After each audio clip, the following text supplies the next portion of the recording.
Halo, selamat sore pemirsa. Indonesia kembali mendapat pinjaman dana sebesar 500 juta dolar Amerika Serikat atau setara dengan 7,2 triliun rupiah untuk penanganan pandemi COVID-19. Kami juga akan menghadirkan informasi ekonomi terbaru lainnya dalam Kabar Pasar.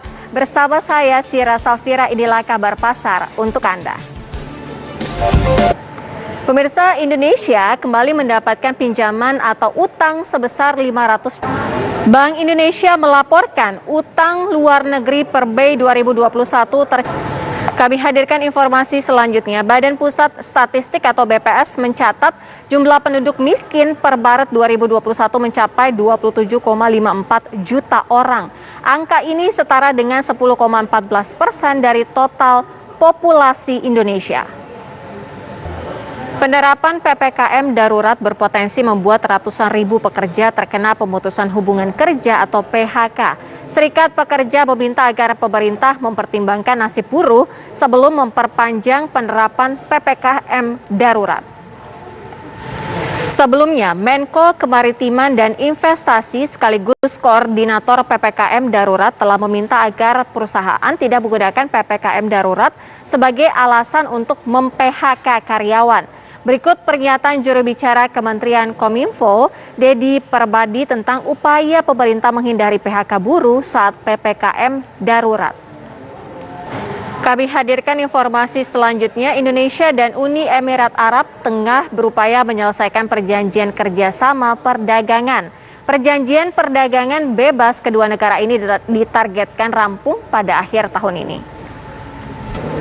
Pemirsa, di tengah upaya Indonesia meningkatkan ekspor, sistem yang digunakan.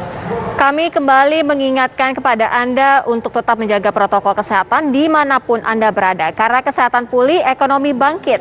Sesaat lagi kami akan menghadirkan informasi tentang upaya pemerintah untuk kasus aktif COVID-19 yang terus bertambah membuat permintaan oksigen medis juga terus.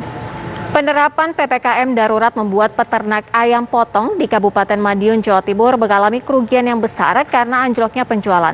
Agar tidak terlalu merugi, peternak terpaksa mengobrol ayam potong dengan harga yang sangat murah. Memasuki masa PPKM darurat, harga sejumlah bahan pokok masih Pemirsa, sejumlah harga bahan pokok di pasar tradisional di Jakarta terpantau normal di masa PPKM darurat. Namun para pedagang mengeluhkan penjualan yang menurun karena sepinya pembeli. Dan berikut pantauan reporter Imran Tajudin dan juru kamera Adin Hudaya dari Pasar Klender, Jakarta Timur. Pemirsa, seorang mahasiswa asal Belanda menjadi penumpang keempat yang akan pergi ke... Pemirsa, terus patuhi protokol kesehatan dimanapun Anda berada, karena kesehatan pulih, ekonomi bangkit. Mewakili kru yang bertugas, saya Sira Safira pamit undur diri. Sesaat lagi, Imran Tajudin akan menemani Anda dalam program Ragam Perkara. Terima kasih, sampai jumpa.